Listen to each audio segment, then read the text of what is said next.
ബലോചിസ്ഥാൻ എന്ന് പറയുന്ന സ്ഥലത്ത് ഇഷ്ടംപോലെ മിനറൽ ഉണ്ട്, ഗ്യാസ് ഉണ്ട്, സിൽവർ ഉണ്ട്, കോപ്പർ ഉണ്ട്, ഗോൾഡ് ഉണ്ട് ഡെപ്പോസിറ്റ് ആയിട്ട്. ഇതൊക്കെ മൈൻ ചെയ്തെടുക്കണം, എല്ലാവരും പറഞ്ഞിട്ടുള്ള കാര്യമാണ്. ആ മൈൻ ചെയ്തെടുക്കാനായിട്ട് ചൈന കുറെ നാളായിട്ട് ശ്രമിച്ചുകൊണ്ടിരിക്കുന്നു. ബലോചിസ്ഥാനിലുള്ള ആൾക്കാർ ചൈനയെ അങ്ങോട്ട് അടുപ്പിക്കത്തില്ലെന്ന് മാത്രമല്ല, ചാവേർ ബോംബായിട്ട് ചൈനക്കാര് ബസ്സിൽ പോകുന്ന സമയത്ത് ബസ് പൊട്ടിച്ചു കളയാനായിട്ട് ചാവേർ ബോംബായിട്ട് ബലോചിസ്ഥാനി ലിബറേഷൻ ആർമി പോയിട്ടുണ്ട്. അത് വിദ്യാഭ്യാസമുള്ള ഒരു ഡോക്ടർ ആയിട്ടുള്ള ഒരു 1-2 കുട്ടികളുടെ അമ്മയാണ്. അവര് പോയി ബസ്സിന്റെ ഫ്രണ്ടിൽ പോയി ബോംബ് പൊട്ടിച്ച് ആ ബസ്സിലുള്ളവരെ കൂടെ തീർത്തു. അങ്ങനെ ചൈന വളരെയധികം തിരിച്ചടികൾ ബലോചിസ്ഥാനിൽ നേരിട്ട സമയത്ത് ചൈനയ്ക്ക് ഏകദേശം മതിയായി. ഇനി ബലോചിസ്ഥാനിൽ മൈനിങ് എന്ന് പറഞ്ഞാൽ നമ്മുടെ അടുത്തോട്ട് വരണ്ട.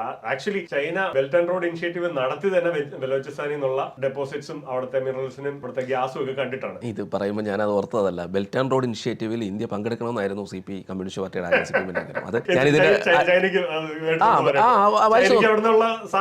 ബെൽറ്റ് ആൻഡ് റോഡിൽ ഇന്ത്യ പങ്കെടുത്തില്ല.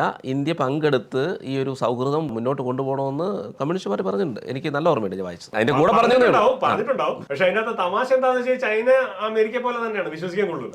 ചൈന ആണെങ്കിലും ശരി, അമേരിക്ക ആണെങ്കിലും ശരി, വിശ്വസിക്കാൻ കൊള്ളൂല എന്നുള്ളത് ഭാരതീയമായിട്ടുള്ള എല്ലാ സ്റ്റേറ്റ്മെന്റ് ആയിട്ടുള്ള ആൾക്കാർക്കും കൃത്യമായിട്ട് അറിയാവുന്ന കാര്യമാണ്. ഈ 2 പേരെയും വിശ്വസിക്കാൻ കൊള്ളൂ. പാകിസ്ഥാനിലുള്ള ആൾക്കാരെ പിന്നെയും വിശ്വസിക്കാം. ഇവന്മാരെ 2 പേരും വിശ്വസിക്കാൻ കൊള്ളൂല. ഇവന്മാര് പൈസ കൊടുത്തിട്ടാണ് ഈ പാകിസ്ഥാനി അലമ്പ് മുഴുവൻ കാണിക്കുന്നത്, അത് വേറെ കാര്യം.